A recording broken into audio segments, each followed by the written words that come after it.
먼저 11절입니다. 자기의 토지를 경작하는 자는 먹을 것이 많거니와 방탕한 것을 따르는 자는 지혜가 없느니라. 먼저 자기의 토지를 경작하는 자를 한번 생각해 보겠습니다. 옛날에는 일반적으로 크게 세 가지의 계급이 있었는데요. 귀족 계급과 그리고 중간 계층인 시민 계급, 그리고 노예 계급이 있었습니다. 로마와 유럽이 그랬고 중국도 그랬고 우리나라도 그랬습니다.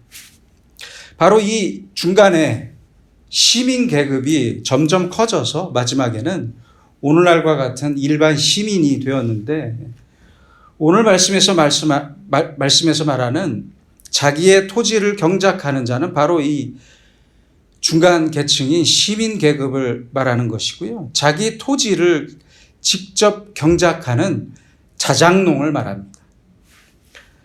그런데 이 자작농이 빚이나 도박 때문에 자기의 토지를 전부 잃고 남의 토지를 빌려서 경작하는 소작농이 되면 이제는 먹을 것이 별로 없습니다. 왜요? 추수를 하면 거의 절반은 지주에게 줘야 하고, 그동안 빌린 것을 갚고 세금을 내고 나면 이제 남는 게 별로 없어요.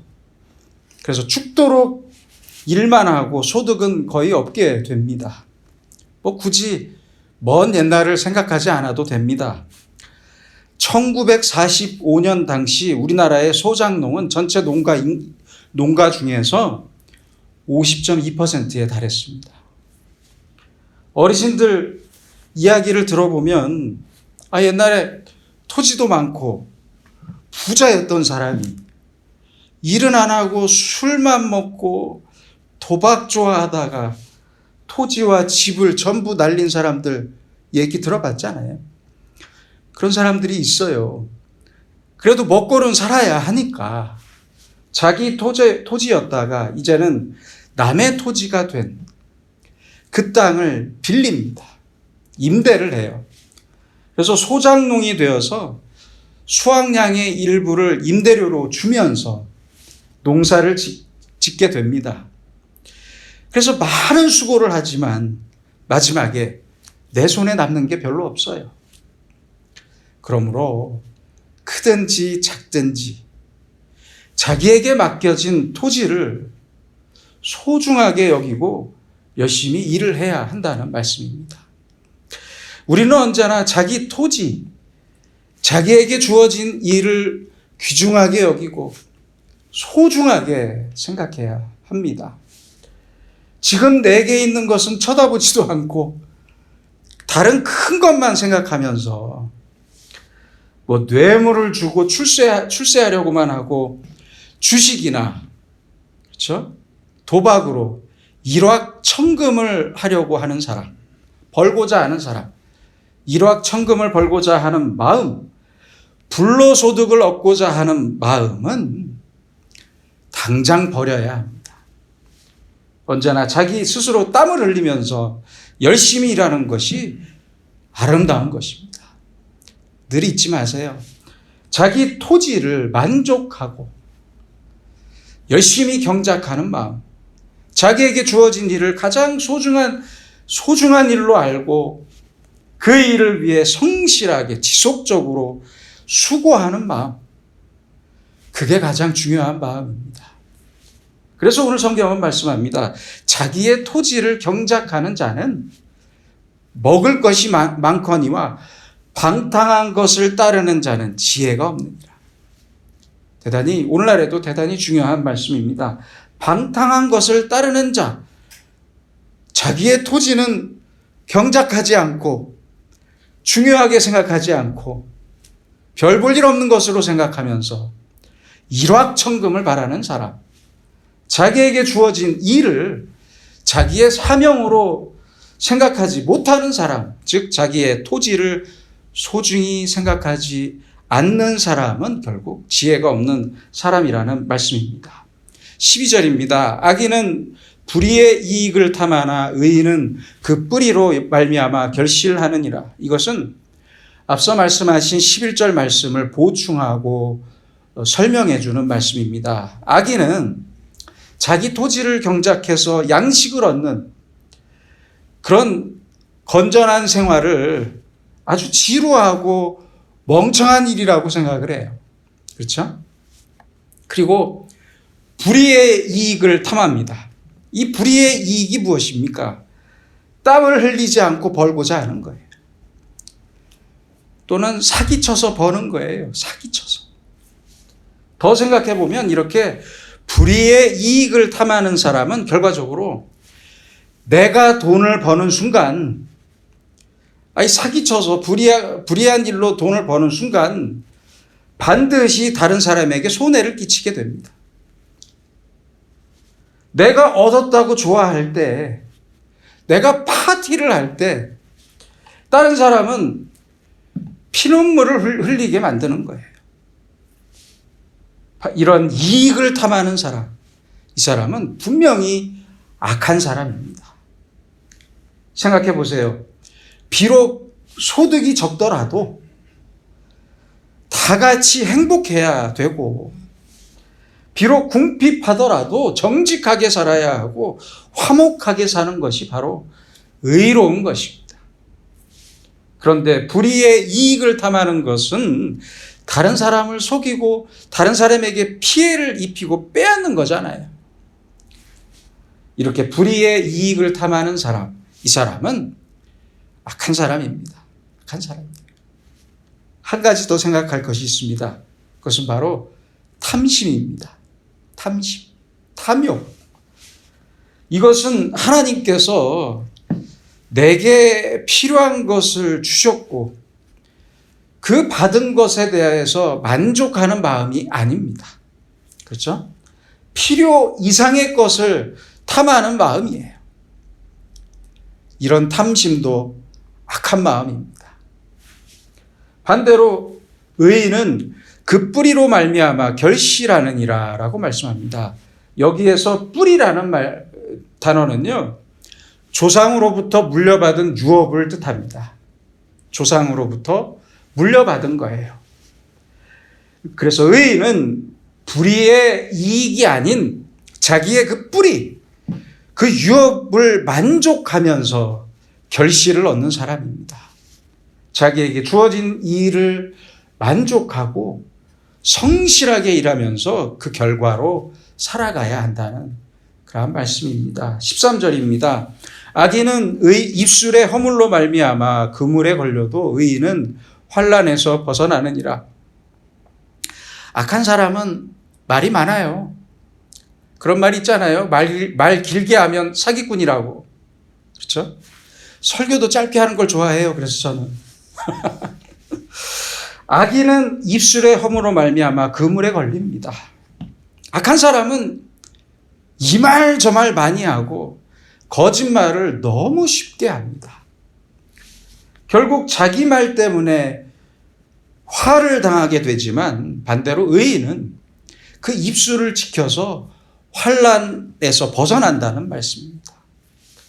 의인은 선한 말을 하는 사람이고 선한 말을 해야 하나님으로부터 보호를 받을 수 있습니다. 14절입니다. 사람은 입의 열매로 말미암아 복록에 족하며 그 손이 행하는 대로 자기가 받느니라. 복록에 족한다는 뜻이 무슨 뜻이냐면요. 영어 성경에는 filled with good things라고 되어 있습니다. 좋은 것을 넉넉하게 받아서 가득 찬다는 뜻이에요. 그래서 세번역 성경에 보시면 사람은 열매 맺는 말을 하여 좋은 것을 넉넉하게 얻으며 자기가 손수 일한 만큼 되돌려 받는다라고 번역을 했습니다. 입의 열매. 우리가 흔히들 말하잖아요. 말이 씨가 된다고. 그렇죠? 그런 말 하지 않습니까? 그래서 입의 열매가 참 중요한 것입니다. 절망적인 말, 부정적인 말, 남을 해하고 저주하는 말, 이런 말을 자꾸 하면 그 말이 내 입 밖에서 나가면 끝인 줄 아는데 아닙니다. 다시 돌아옵니다. 나에게 그대로 돌아와요. 그래서 하버드 대학교의 연구 결과를 보면 재밌는 연구 결과가 있는데요. 성공하는 사람은 성공하는 입버릇이 있대요. 그리고 실패하는 사람은 실패하는 입버릇이 있다고 합니다. 그러니까 혼잣말도 조심해야 해요. 혼잣말도 조심조심 하셔야 합니다. 저도 이제 50이 넘었지만 내가 벌써 50이구나 이렇게 말하는 사람과 이제 겨우 50밖에 안 됐네 이렇게 말하는 사람의 남은 인생은 큰 차이가 있습니다. 분명히 있습니다. 그래서 사람은 자기 입술의 열매만큼, 다시 말하면 자기가 말한 만큼 사는 것입니다. 잊지 마세요. 15절입니다. 미련한 자는 자기 행위를 바른 줄로 여기나 지혜로운 자는 권고를 듣느니라. 자기 행위를 바른 줄로 여기는 사람, 어리석은 사람입니다. 참 어리석은 사람이에요. 미련한 사람이에요. 여러분, 우리가 하는 행위 중에서 어느 것 하나 완전한 것이 있습니까? 사실 없잖아요. 자기 행위가 어떻게 완전하다고 말할 수 있는 것입니까? 아니잖아요. 그래서 우리가 자기가 했던 일을 말할 때는, 자기가 행했던 일을 말할 때는, 또는 자기 생각이나 자기가 원하는 바를 말할 때는 항상 겸손하게 말하고 오히려 축소해서 말할 줄 알아요. 축소해서. 과장하지 마세요. 축소해서 말할 줄 알아야 합니다. 그래서 제 생각에는 이렇습니다. 이 정도면 충분합니다. 내가 생각하는 것은 절대 옳습니다. 완전합니다. 꼭 내가 말하는 대로 해야 합니다. 이렇게 말하지 마세요. 이렇게 말하는 것은 그 자체가 미련한 거예요. 내 생각과 내 일이 완전한 게 아니잖아요. 아니에요. 이것을 알고 인정하는 사람은 언제든지 자기 의견을 쉽게 고칠 수 있는 여유가 있는 사람입니다. 잘못되었으면 바꿔야죠. 그렇잖아요. 또 누가 내 생각보다 좋은 생각을 말해주면 바로 고칠 수 있는 마음의 여유를 갖고 살아야죠. 그렇잖아요.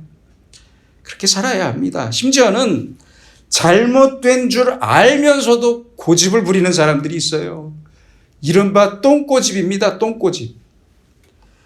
이 사람은 참 미련한 사람입니다. 반대로 지혜로운 자는 권고를 듣느니라. 얼마나 귀한 말씀입니까? 어리석은 자와 지혜로운 자를 지금 비교하고 있는데요. 어리석은 자는 언제나 자기가 옳다고 생각하지만 지혜로운 사람은 언제나 옳지 않다고 생각하는 사람입니다. 이게 바로 겸손입니다. 어느 노부부의 남편이, 나이가 지긋하신 노부부의 남편이 책을 읽었어요. 근데 그 책에 이렇게 적혀 있더래요.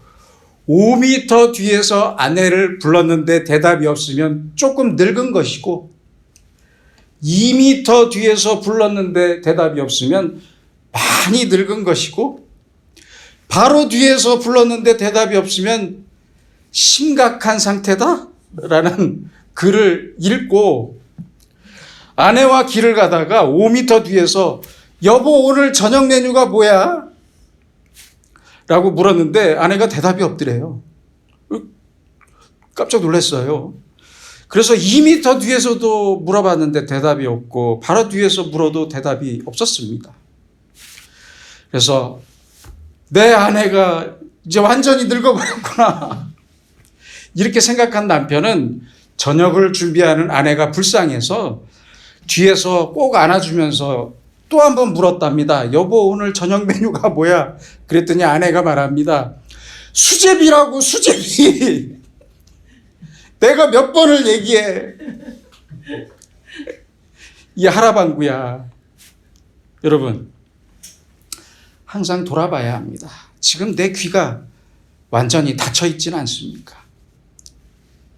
언제든 자기가 옳지 않을 수 있다고 생각해야 합니다. 다른 사람이 뭐라고 충고라도 한마디 하면 아이고 그렇습니까? 그 말씀이 맞습니다. 이렇게 좀 쉽게 인정할 줄 알아야 합니다. 이런 여유가 있어야 지혜로운 사람입니다. 어느 때라도 이것이 내가 하는 일이 내가 가고 있는 길이 잘못된 행동이고 잘못된 길인 줄 알았으면 바로 멈춰야 합니다. 그래서 지혜로운 사람은 어느 때라도 충고와 권고를 잘 받아들일 수 있는 여유가 있는 사람입니다. 평생을 내가 뭐 30년, 40년, 50년, 일평생 목숨 걸고 했던 일이라도 오늘 잘못된 줄 알았다면 과감히 바꿀 줄 알아야 합니다. 고집 부리지 마세요. 헬스나 운동을 가르치는 선생님들이 제일 어려울 때가 어느 때인 줄 아십니까? 뭘 가르쳐주면 사람들이 감사합니다. 이렇게 웃으면서 배우면 좋겠는데 안 그런 사람들이 있대요. 나도 알고 있어요. 그렇게 하려고 했어요. 이렇게 짜증을 부리면 참 힘들다고 합니다. 언제나 우리는 어떤 일을 하든지 얼마나 길게 했든지 간에 누군가 나에게 좋은 충고나 권고를 해준다면 즉시 받아들일 수 있는 여유를 가지고 살아야 합니다. 바로 이것이 지혜이고 겸손이라는 말씀입니다. 16절입니다. 미련한 자는 당장 분노를 나타내거니와 슬기로운 자는 수욕을 참느니라. 이번에는 미련한 자와 지혜로운 자를 또 비교하고 있는데요. 우리도 수욕, 즉 뜻하지 않은 억울함을 당할 때가 있습니다. 왜 없겠습니까? 욕을 당할 때가 있어요. 이럴 때는 어떻게 해야겠습니까? 어떤 사람들은 당장 그 자리에서 안색부터 바뀌어요. 그렇죠? 안색이 변하고 분노하고 화를 냅니다. 이런 행동이 잘못되었다는 말씀입니다. 40대의 어느 남자가 어머니에게 말합니다. 어머니, 저 교회 가기 싫어요. 그래서 어머니가 왜 그러냐고 물으셨고 아들은 말합니다. 주일에 늦잠 자고 싶고 성가대가 자기 말 안 들어서 너무 싫고 장로들이 잔소리도 많이 하고 기도가 길어서 싫습니다. 그러자 어머니가 말씀합니다. 야, 아들아, 교회는 사람을 보고 가는 곳이 아니잖아. 그러니까 나가야 하고 예배는 선택이 아니라 필수잖아. 그러니까 나가야지. 그리고 네가 거기 담임 목사 아니냐. 그러더랍니다. 헛소리 하지 말고 나가라. 그렇게 말씀하시더랍니다. 참을 줄 모르고 당장 불평이나 불만부터 쏟아내면 안 됩니다. 사람이 사회에서 실패하는 가장 큰 원인은 세 가지라고 합니다. 하나는 자기 마음을 다스리지 못하는 것이고요. 또 하나는 자기의 욕심을 다스리지 못하는 것이고 마지막은 시기와 질투의 노예가 되는 것이라고 합니다. 끝까지 자기 생각만 하면 그대로 망하는 것입니다. 그래서 상대적으로 다른 사람하고 비교만 하는 사람은 이 시기와 질투에서 벗어나질 못해요. 요한복음 21장 15절부터 보시면 예수님께서 부활하신 다음에 베드로에게 이렇게 말씀하셨습니다. 네가 나를 사랑하느냐? 내 양을 먹이라. 그렇게 말씀하셨잖아요. 그리고 말씀하시기를 내가 앞으로 나를 위해서 환난과 고통을 당할 것이라고 말씀하셨습니다. 그때 그 말씀을 하실 때 베드로가 제가 주님을 3번이나 부인했는데 주님의 영광을 위해서라면 감사히 죽겠습니다. 순교하겠습니다. 이렇게 말했으면 얼마나 좋겠습니까? 그렇죠? 이렇게 말을 하지 않았어요. 베드로는 요한을 보면서 이 사람은 어떻게 되겠습니까? 라고 물었어요. 이 물어본 이유가 있어요. 왜냐하면 베드로가 예수님을 부인하는 동안 요한은 예수님과 함께 있었거든요. 베드로가 도망가서 숨어 있을 때도 요한은 십자가 앞에 있었거든요. 그렇잖아요.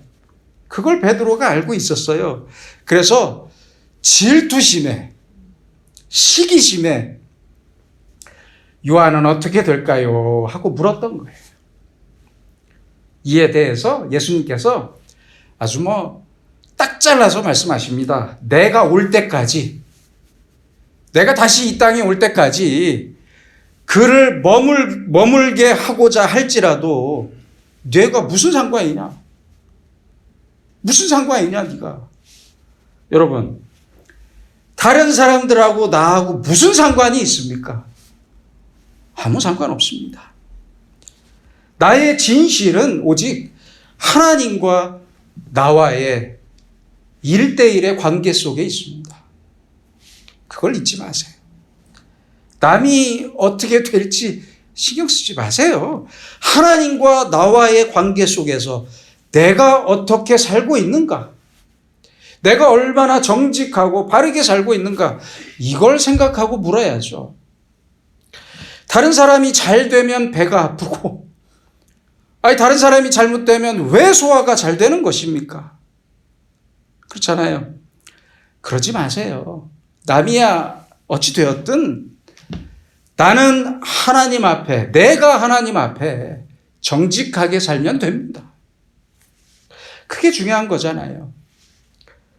그런데 미련한 사람은 남을 너무 신경 써요. 그래서 시기하고 질투하면서 분노합니다. 하지만 지혜로운 사람은 수욕을 참습니다. 끝까지 참습니다. 왜요? 이 수욕에도 이해가 안 가는 것 같아도 분명히 이 속에 담긴 이유가 있거든요. 있어요.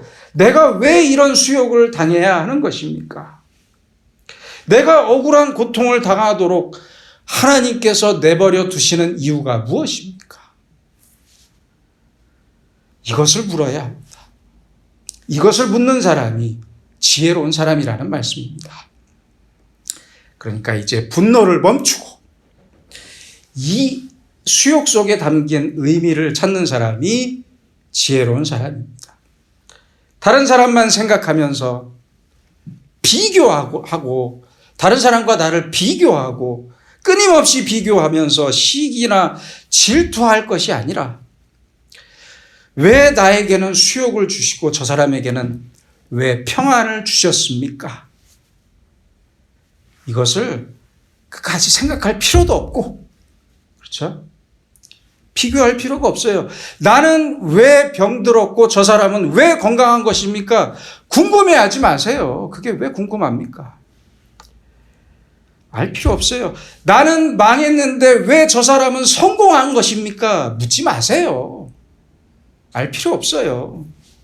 이런 생각들은 모두 쓸데없는 생각입니다. 오로지 우리가 생각할 것은 하나님의 뜻입니다. 하나님의 마음입니다. 내 모든 감정과 시기, 질투, 분노 이 모두를 누르고 조용히 주님의 뜻을 기다려야 합니다. 인내하세요. 끝까지 인내하셔야 합니다. 그래서 지혜로운 사람은 믿음으로 수욕을 끝까지 참는 사람입니다. 그렇게 참으면 절대 후회가 없습니다. 어차피 일은 끝나게 돼 있고 새로운 일이 기다리고 있습니다. 사람은 죽을 때 3가지를 후회한다고 하잖아요. 좀 더 주고 살 걸, 좀 더 즐길 걸, 마지막은 뭔지 아십니까? 좀 더 참을 걸. 이렇게 세 가지를 후회한다고 해요. 참지 못한 후회가 너무 많아요.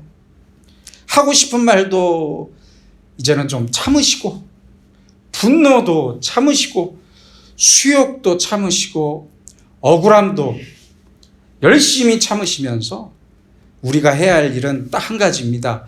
하나님의 마음을 헤아리는 것입니다. 하나님의 하나님의 마음을 헤아릴 줄 알아야 합니다.